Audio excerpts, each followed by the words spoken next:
I'm Leah Lane, an award-winning travel writer and author of Places I Remember, Tales, Truths, Delights from 100 Countries. On this podcast, we share conversations with travelers about fascinating destinations and memorable experiences around the world. On this podcast, we'll be talking to Valerie Benigno. She lives and works on the left bank of Paris. She studied law, speaks several languages, and works at my favorite little hotel in Paris, Saint Paul Rive Gauche. On the neighborhood is the left bank of the Seine River.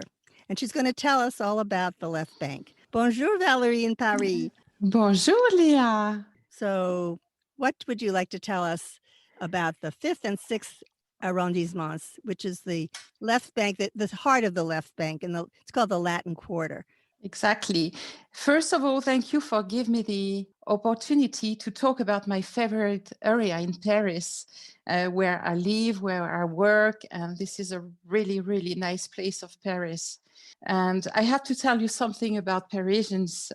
There are two types of people according to the bank they live on, and I've been living and working on the left bank.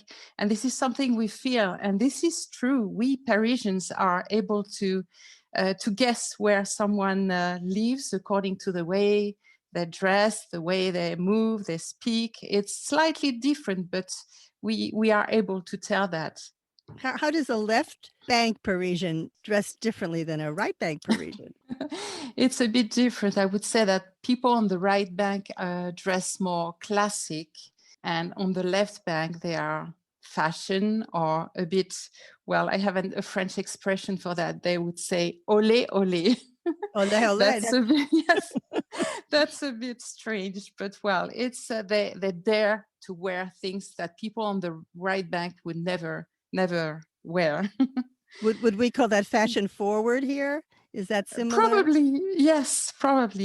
That's the thing. Well, the left bank. Well, all my life is here, and I'm really in love with the left bank. Its monuments and everything. It represents Paris of artists and writers and painters. And you see Pablo Picasso and Arthur Rimbaud, Paul Verlaine, Henri Matisse, so many writers, so many Colette, you see, Hemingway. They all were in the left bank. And when we say Rive Gauche, we think about those people. And someone said Paris started to think on the left bank. So the Latin Quarter, it includes the 5th and the 6th arrondissement, which are the districts, actually. And why Latin? Because Latin language was spoken around in the university at La Sorbonne during the Middle Ages. So this is why we call it Latin Quarter. And I just remember, I have a little memory because I walked around there and I noticed there's a statue of the philosopher Montaigne. Is it Montaigne? Am I saying Yes, Montaigne, yes. Exactly. Yes, and it's facing the Sorbonne. And his toe was all shiny and everybody was touching his toe. So I touched his toe, and then a student came by and said, well, I hope you do well on the test, because they would touch the toe every time they take a test. Does that still happen? Exactly. Yes. Still, it's very nice. It reminds me something in Prague as well. There is a statue there. Everybody touch on the Pont Saint-Charles. Well, we have ours in Paris. So what else? There are so many schools there. So this is why you see the Henri IV. We call it H4, very famous school in Paris. I attended a concert inside that school. It's fantastic. And it's next to the Pantheon. And so in the 5th, the Pantheon is there. The city hall of the 5th arrondissement is in front of the Pantheon. And that's one of my favorite places, really. The square is fantastic. And there is also the church, Saint-Étienne-du-Mont. It's a beautiful square. I've sat there many times, and I've gone into the Pantheon. I know it's the mausoleum of the great French. Is it Parisians only, or all the French greats? French. All people. French. There's Voltaire, Rousseau, Victor Hugo, and Marie Curie, the first woman, was recently put in there. I know that. I'm very pleased about that. Exactly. The 5th arrondissement is very nice. Pantheon is the highest point of the district. It's located on a hill, not very high, not as high as the Basilique and Montmartre, but it's very high. I like the square, and the name of the place is Montagne Sainte Geneviève. Geneviève being the patron saint of Paris. And Montagne Sainte-Geneviève is a nice place as well. There is Rue Montagne Sainte-Geneviève, and behind the Pantheon, Rue Mouffetard as well, with all the restaurant and tiny cafe. Oh, it's just quintessential Paris. It's so wonderful to sit there and watch the people go by and just enjoy yourself. You get a cup of coffee and you can sit for hours. I think that's a tradition that everybody loves. Just the idea of watching people and sitting and talking. It's beautiful. Exactly. The show is outside. You just sit and watch people walking, how they dress, how they behave. That's our show. So, and about Sainte Geneviève, you know that it's the saint patron of Paris, I told you.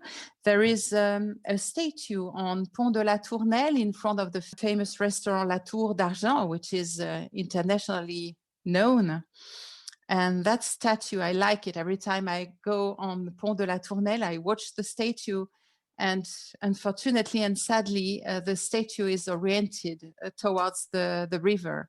So you just see the other back. Way. Yes, you just see the other back way. from the Yes, lots of people don't pay attention to the statue because she doesn't look like very, very appealing. You just see a flat part of the statue. And what else? Behind the Pantheon also, I told you the Saint-Étienne-du-Mont. And there is also Les Arènes de Nutès, very interesting. That's the ancient part of Paris, the Roman part with the old, how do you say, the theater and the ancient Roman amphitheater. Yes, thank you. Yes, I've walked among the remains there right by the Museum of Cluny, right? It's amazing to walk in Paris and sit at a cafe and then get up and see ancient Roman ruins. Many people don't realize that the Romans were here first. It was a very important city for quite a while. Lutetia, I guess the name was. And yes, Lutetia. Yes, and you will not believe that Parisians now play boule. How do you say? Bowling? Yeah, no, pétanque. Oh, pétanque. Yes, that's like bocce. That's like bocce in Italy, right? Yes. Where you hit the things, yes. Very strange to see that people inside the amphitheater playing, and I would say that the Romans must turn over in their grave, as we say in French. Well, at least you're using the facility.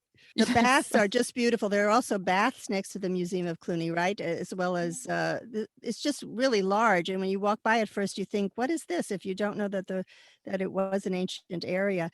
I love the museum, by the way, at Cluny.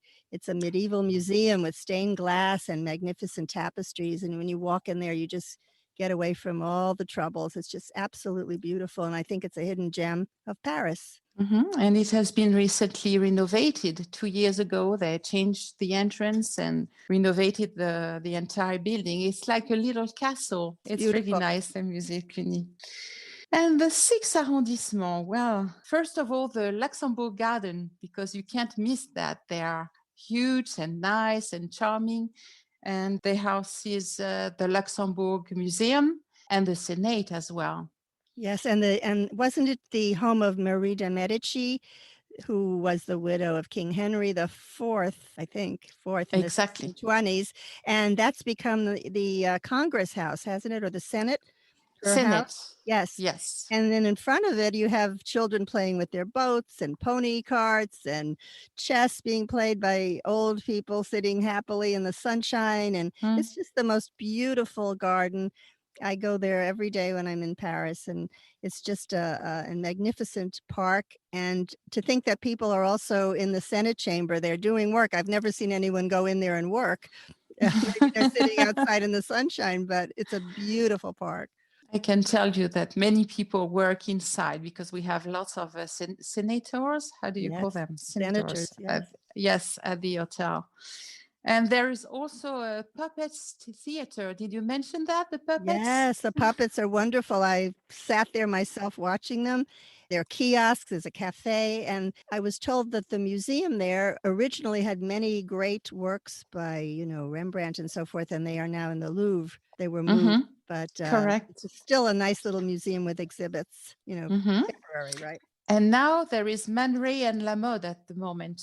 Mhm. So that's very interesting. I haven't seen it yet, but I will go for sure. And did you know about the Statue de la Liberté? How do you call it? The Statue of Liberty, of course. Yes. There is a little one inside the Luxembourg Garden. Very surprising. I And never saw it's that. Where is it? it's behind the playground for children. You see behind there. There is a nice place, very quiet, where people go and read. Very peaceful, very nice, very green, and you can see that statue. Next time. Definitely have to come back and see the Yes, statue. yes. So what else? What else do we have in this beautiful sixth? Oh, I can't miss la Place Fürstenberg. That's a little square, my favorite one, very tiny, very quiet, where the Museum de la Croix is.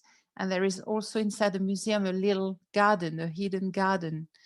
And that place is fantastic, really nice, really small. And I remember once I saw a violinist and she was there playing violin. And she said that she was there because of the acoustics, which is amazing. Oh, I can just imagine. I can picture you sitting there and hearing the violin music in the beautiful garden, drinking a little champagne. Oh, my goodness. Okay. Talking about champagne, yes, in the Rue de Bussy. Do you know Rue de Bussy? Yes. Yeah. Yes, I think so. That's a very lively street next to Rue Jacob, behind Boulevard Saint-Germain, with lots of cafe, restaurant, and there is a nice restaurant named L'Atlas. You can have a drink there, and at night people come and play music. And there is also the Pâtisserie Carton, very famous. And by the way, talking about patisserie, the 6th arrondissement is full of nice patisserie, like Pierre Hermé, like Michalak. I don't know whether you know Michalak. Do you? Is that where the macarons are sold? Because I certainly have eaten those. Yes, he has macaron, but the macaron has more at La Durée. And there is also, which one I would, and even Gérard Mulot or Cyril Lignac, very famous chef and pâtissier. And it's L'Arnicole as well is famous. So you will find all those patisserie in the 6th. Oh, I like patisserie. I can tell you like patisserie. I do too. Really. We all do. But what else is there besides wonderful patisserie? Oh, besides the wonderful patisserie, you can go to Les Deux Magots, Café de Flore, and Brasserie Lippe. And the three of them are next to Place du Québec. Very few people know that place, that square. The name is Place du Québec, but mostly they call it Place Saint-Germain. And so you can imagine Simone de Beauvoir and Jean-Paul Sartre, and all those people, very famous writers going there. And Café de Flore, very nice as well. I remember someone who had a nice collections of ashtrays from Café de Flore, because they have very nice white and green ashtrays. And that friend of mine used to, well, I shouldn't say that, but he used to take, every time he went, he took one, and he has a nice collection at home of Café Maybe de that's Flore. why they don't have ashtrays anymore at Café Flore. Probably, yes. And Brasserie Lippe is famous for the choucroute, but also for cassoulet and many very good French specialities. François Mitterrand used to go to Brasserie Lippe, and also Catherine Deneuve and Marcello Mastroianni. Oh, my you can goodness. hear my accent. Oh, yes. So that's a nice place. And then the Church Saint-Germain, which gave the name to the area, which is the oldest church of Paris. It's from the 6th century. Yes, and that's another surprise. Yes, I just have to say I walked through it once, and I was absolutely surprised that it is the oldest, and it's right in the middle of all these wonderful places you're talking about. It was renovated, I know, and it's just the colors are beautiful. There are concerts there. In fact, there are so many concerts at night in many of these churches. That's one of the joys of this area, that music is all over. And I just love, looking at the listings. You can find students who are playing, and it's many of them are free concerts. And this is one of the churches that offers that. Mm-hmm. And the other church would be Saint-Sulpice, obviously, in the area. You can't miss Saint-Sulpice, which was recently, 10 years ago, was very famous for the Da Vinci Code, the movie and the book, obviously. That's a nice church with 2 asymmetric towers. Very nice, with a nice square and the fountains where lots of movies, the shooting was there, and it was so nice. And what else? I would say... Well, the cellars, it was very yes. interesting to me, and it's at your hotel, when you go down for breakfast, you're in a medieval, I assume it's medieval, cellar. And there, I know there's a story about how they were linked together so people could walk safely at night when it was dangerous and so forth in the medieval times. But I remember walking along some of these streets, and you look in a shop, it's a very fine shop, and you see in the back of it, it's an old ancient cellar, and even a parking lot sometimes will have part of it. It's just a wonderful layering in this area, and very special. Everywhere. Can you imagine my beautician? She does treatment and massage in a cellar. In a vaulted cellar, something really charming and nice and relaxing. You can imagine what was the point of the cellar. I didn't know what they made inside, but well, it was something really strange. Yes. Maybe a prison or... Yeah, I think it was just a time, I guess in those times earlier, it was just maybe more dangerous and dark, and it was a way to be safe. Whatever it is right now, it's beautiful to see it remaining, the parts that are remaining, because again, it's a surprise. When you're in Paris, somehow you don't think always of this medieval area. And I think the left bank is the place where there's so much of it. Exactly, yes. And then next to the Carrefour de l'Odéon, there is Passage, which is a narrow street. And it's La Cour du Commerce Saint-André, which is very rich of history about the revolution, the French Revolution. And it's like there is a nice and huge door, and it's like getting inside a building, but it's a lane, a little passage. And in that place, you can find Le Procope, which is the oldest cafe of Paris. And it has been created by a Sicilian named Procopio. And he used to make ice creams. Oh, and then it has been the place where revolutions used to meet. And then La Guillotine has been created in that place. Guillotine from Guillotin, the brothers. They imagine to create La Guillotine over there in that little street. Really? After they had ice cream, they created a guillotine? I don't think I would have put those two together, but now I can't forget it.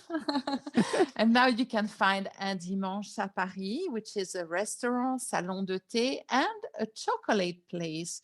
And let's talk about chocolate, because there is another place I like, which is De Beauvais-Galais. It's located in Rue des Saints-Pères. It's a little further after the church. If you keep on walking on Boulevard Saint-Germain, then on the right, there is Rue des Saints-Pères, and you find De Beauvais-Galais, which is a nice and huge, well, huge is French. Not according to US standards, but it's huge for us. That's a well, big I store. actually have had chocolate there, and I know that Marie Antoinette had chocolate there, and she liked 99% chocolate, and you can't get more chocolate than that. So if it's a wonderful place. It's a wonderful place, but I would say 99% doesn't taste really good. No, it's you have too to have much. spirits. You have to drink it with some spirits, I think. But that's what she liked, supposedly. But Napoleon ate there, and kings went there. It's wonderful. And a friend of mine went there, and she was allergic to chocolate. Can you imagine? As soon as she entered inside the shop, she got like an allergy. She was almost fainting because of the chocolate. Yes. What else? Mentioning that friend, because talking about Rue de Bussy, I didn't tell you that she was so fond of Rue de Bussy that her car was named Rue Bussy. You see the plaque So she put it on her license plate. Rue Bussy. It was so funny. Yes. That's very cute. So I know chocolate is delicious, but we have to go do some other things too with the chocolate. And then we go and look in some of the most beautiful churches, I think you mentioned before, with the 2 different towers. Inside, there's a painting by Delacroix, who lived in the area. I know they were going to tear down his house, and they kept it, which was very important. I'm so happy when they do that, and they appreciate it. A lot of movies where you mentioned that the Da Vinci Code was done around there. There's a restaurant next to your hotel where once I spent a New Year's Eve, La Palidore. And I know that's where they filmed Midnight in Paris, the Woody Allen film. And you must have seen that going on when you were there. Yes, I saw the actors, and yes, there was in 2010, years ago now. They changed even the laundromat in front of the hotel became a boutique, so they changed all the streets. You mean they didn't want a laundromat in their movie? No. I can see why. So I know today they're filming, or they filmed Emily in Paris nearby in the left bank. Where was that filmed? It looked familiar. I saw many places that I recognized. Lots of places, yes. Her apartment is next to the Pantheon. And so, yes, lots of places you can recognize. And even on the right bank, which is not the topic of today, but she went to the Opera House. I recognize as well. She was walking around, and I think she went to the Lutetia. I'm not sure. There will be a second season, so we'll get to see more of Paris. But I know much of it was it Café Flore? Was it Café Flore as well? Flore. Yeah.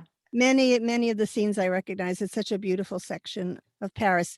I think you've expressed beautifully why it's so special, but I have to ask in ending, since this is about memories, what one memory would you take with you if you had one to take of your left bank and your Latin Quarter area in Saint-Germain?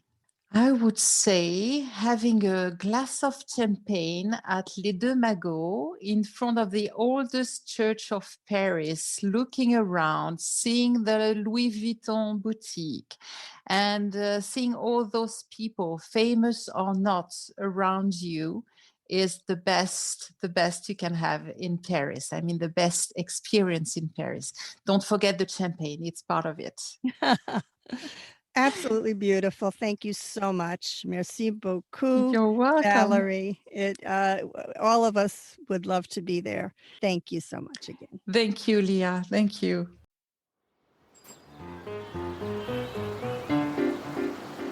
Thanks for listening to our award-winning podcast. We've recorded over 100 episodes of Places I Remember, so follow us on any podcast app.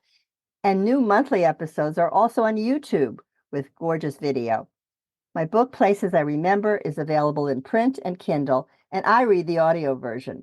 Follow my travel writing at Forbes.com. Contact me at the links in the show notes or on my website, placesirememberlealane.com, and keep making your own travel memories.